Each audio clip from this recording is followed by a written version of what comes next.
Hey everyone!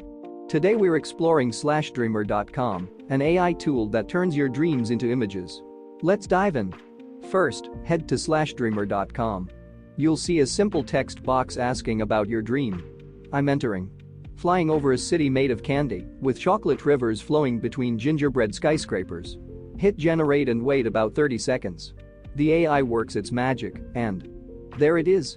An image of my Candy City dream. Pretty cool, right? You can download or share your dream image right from the site.